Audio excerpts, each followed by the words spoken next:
financial therapist. I know you work with a lot of different people. And I want to know, like, of the different things that they come in and that they're dealing with and they share with you, how many would you say deal with like the psychological effects of money? Like how your brain can play tricks on you when it comes to spending your money? Yeah, I mean, in my work, I'd say it's 80% plus, and the research backs me up. Most of us make decisions based on how we feel rather than the facts of the matter. And this is true in and out of our personal finances. For example, most of us know we shouldn't be like scrolling on our phone before bed because it's bad. The blue light messes with our sleep. But raise his hand. Most of us still do it So before bed because we're like, it kind of feels good. It's my little habit. Yeah. I know it's not good for me, but I'm going to do it anyway. And when it comes to money, psychology plays a huge role in what we do. And the research says that about 80% of our decisions that we make are based on how we feel, not on our spreadsheet, not on our budgeting app, not on our, very cute SMART goals that we've laid out. Our brain takes over and hijacks with a bunch of different ways and tricks us a little bit to do things that might not be the wisest long-term, but feel really good in the moment. One of the big feelings, at least that's common, is fear. So like FOMO, right? Hashtag FOMO, fear of missing out. How much do you think FOMO plays a role in a lot of the irrational decisions that people tend to make? Yeah. So when we're thinking about FOMO, the psychology term we'd use is social norms. Social norms are FOMO. This is the fear of missing out. And this is where you might be tempted to spend more money than you planned or buy things you didn't want to buy because of the pressure of wanting to fit in. So this can look like going shopping. I don't know about you, Yaneli, but when I go shopping by myself, I'm much better about like sticking to my list. But if I bring a couple of my girlfriends, all of a sudden I'm buying a ball gown, even though I have absolutely no reason to be purchasing the ball gown because my friends are like, oh, you look so cute in it. Whatever, you look great. You should buy it. And that is an example of how those social norms kind of pressure us into spending money that we didn't plan to, or spending money outside of the ways that we really want to be spending our money. Yeah, that's a good example. I definitely can relate to that one because when I was in college, I had a lot of friends who I had to mindfully stop going shopping with because they would convince me to buy stuff that I had no business buying. Yes. And so I think that's a good one. What other examples do you feel like are really common for FOMO? Yeah, when it comes to FOMO, it's also, this sounds irritating, but it's so true. It's the brands. It's what brand is trending right now. Every time I'm on TikTok, I'm being served a new TikTok shop link to stay on top of the latest trend, whether it's a water bottle or a pair of sneakers or a cute outfit, it doesn't matter. There's always something new. And it's not just the look of the thing, it's also the brand of the thing. And branding is often what we pay for. When we look at something like the brand of water that you drink, look at Liquid Death, right? Their water, they can charge a little bit more for it, even though it's the exact same thing inside of that can, because they have really leaned into the branding that feels edgy and fun and exciting. Yes, the virality factor, like, oh, but it's hot right now. Yes. And it's hard to stay on top of, right? Like that FOMO is so real, not just the brands, but also with social media wanting to go to the trending restaurant. You know how like when a TikTok blows up some certain restaurant and people are waiting like 5 hours in line for a sandwich or something like that. We do that too. And we might be spending a lot more on that viral sandwich than we would from, a random sandwich down the corner. Now, I know one of the big things too is that when you see it, you want it like in that moment, right? And like that's that instant gratification piece. Like where does that come in and how much does that affect us like on our day to day? Yeah, that instant gratification, what we would use in psychology is called present bias, which is this feeling of this thing in this very moment is more important than anything in any other moment, right? So if we think about outside of money, this is staying up late before an exam, before a big paper is due, before a test, because you just need to get to that next level in your video game, even though you know you're going to be tired the next day and probably won't perform that well because it feels so good in the moment. So present bias also shows up with that instant gratification when it comes to our money. So the way that I see this show up are with things like the buy now, pay later. I know y'all did an episode on that. Yep. Doing things like putting things on credit cards. Maybe your auntie gave you $50 on your birthday and you know you want to save up some money for a car or something like that in the future, but it feels so good to have that money in the moment. And you're like, whatever, I'm going to go get a new eyeshadow palette, right? That's the thing. It's like the waiting is annoying. It's like, I don't want that. I'd rather just get it right now. And I see that a lot. But at the same time, there be some people who like are the totally other way. Like on the flip side, they want to like hold on to all their money and they don't want to spend. Like, do you feel like that's common too, where you have some people, maybe some personality types that just go the total other way and they really want to cling on to money and not spend? Absolutely. The term we would use for this is called loss aversion. And basically what research shows is that it's more painful to lose something than it is to gain something. They've literally put people in brain scanners, and those different parts of our brain that are associated with feeling physical pain light up when we lose things, whether we lose money, whether we lose a parking space, it doesn't matter. Losing doesn't feel good. And so when it comes to money and saving, even though on paper, yes, we do want to be saving up for our future selves, sometimes we are so fearful of the pain of spending or buying or investing that we keep it underneath a literal mattress. And you and I both know that that makes sense, if depending on like how you were raised, but also it is not insured, it is not protected, it isn't the best place for your money to go. So we can see this all the time.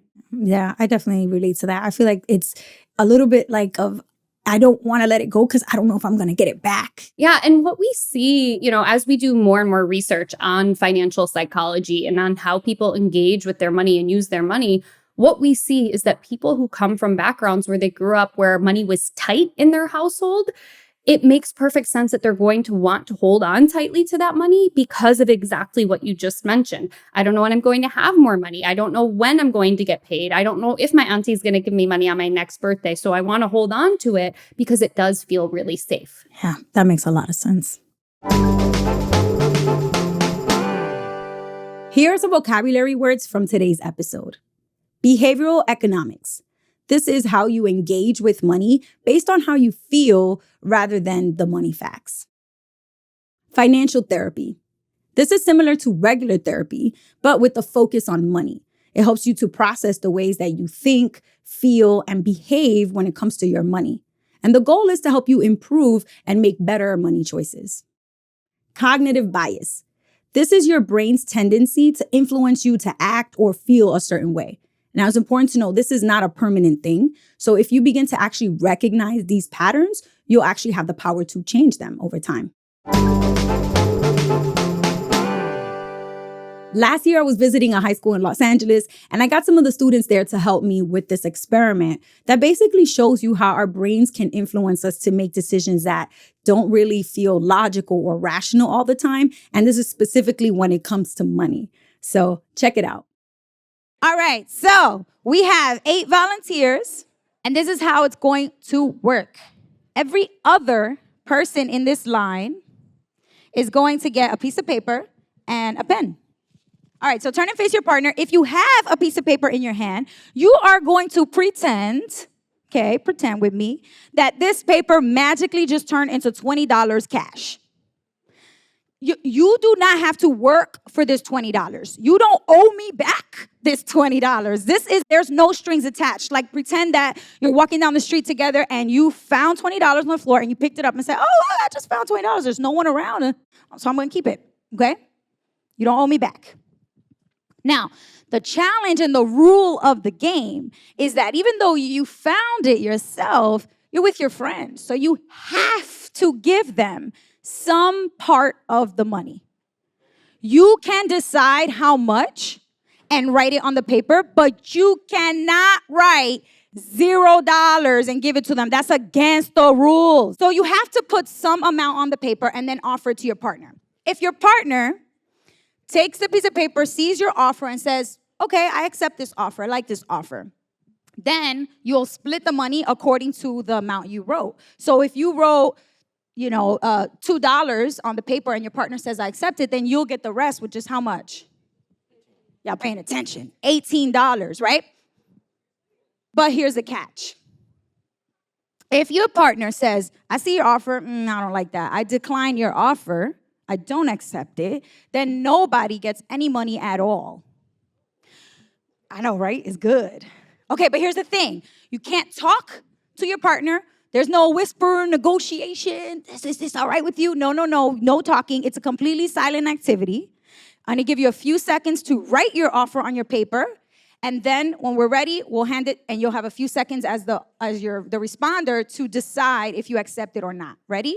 All right, so you'll have time to start writing your offer now. Go. All right, let's start over here. What was your offer, and do you accept it or not? It was $10 and I accept. All right, next. She gave me $10. I ain't accepting for real. You did it? No. You said no. Wow, okay, how about over here? He gave me $7 and I don't accept it. No. What was the offer over here? She offered me $10 and I accept. All right, so the last group and the first group had a $10 offer that was accepted. 2 other groups in the middle had an offer that was not accepted. 3 of the 4 groups offered $10. That 3 out of 4, that's actually very common across the board. This is actually a game that is very, very popular. Economists have done this on college campuses with so many different groups. This is called the ultimatum game. And when this is simulated hundreds of thousands of times with different groups of people, the majority of people in the game do the same thing. They do a $10 offer. Why? Why did those who offered $10 choose that number? Because we found the money together, so why not split it equal down the middle? Okay, equally. It's an equal split. It's even and fair. Almost immediately, the word fair comes up. The idea of fairness. Fair meaning it's just, it's right. Meaning that if the offer is not $10, then it's not fair. It's unjust. It's not right. So when you feel like there's an injustice and something's not right, you feel some type of way. You feel upset, maybe. How did you feel when you saw a $7 offer? At first, I was excited. I was like, yo, $7? Because it's my lucky number. And then I was like, wait a second. What? Who are you to give me $7? What does that mean for him? You get the rest of the money. She said, who are you? Why would you keep 13 and only give me 7? And then he said, I'm like Mr. Krabs. I like my money. So I'm Mr. Krabs with my money. I like to keep my money. Here's the thing. I love this reference to Mr. Krabs from SpongeBob because everybody knows Mr. Krab is greedy. So greedy with his money. But the reality is, it's not just Mr. Krabs. It's you and me both. It's all of us. Everybody has a human instinct of greed. We all want more all the time. It's never enough for us. We always want more. So in this case, the game was played here exactly the way it happens over and over again. People generally will split half and half. They say it's fair, it's good, it's just. But then people who get less than $10, they feel some type of way. They get upset. Oh, you're trying to play me? That's disrespectful. You keep 13 and give me 7? What? Now I'm going to say no. So now you don't get $13. But now you also don't get $7. Okay, but what if I do this? What if I run over to the table over there, open my purse, take out $7, and come over here and say, here you go, you want $7? What would you do? I would take it because that's free money. that's also free money. No. But technically, this is free. This is a free $7 too, right? Technically, like it's technically the same thing. I like being petty. If he gets more money than me, then it's not fair. So I don't think it's fair. So this is not just you. This is almost everyone who feels upset and feels like I'm going to be petty. You want to try to play me? You want to be disrespectful? You get nothing. But here's the thing. You also now get nothing. And even though in this activity, you said no to $7 free. Maybe 30 seconds later, I offered you $7 free and you said yes. So you normally, in any other circumstance, would say yes to $7 free. But in the context of the fact that someone else is trying to play you, now you change your mind and say no to $7 free that you normally would accept. This is what happens when our emotions get in the way of making rational choices with money.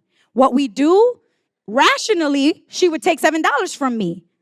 But this is not a rational exercise. Emotions came up. She's feeling petty. She's mad. She's going to now do something irrational, even though she's very rational because she accepted the $7 that I offered her. She's clearly a rational person. But the game shows you how your emotions will mess with your money.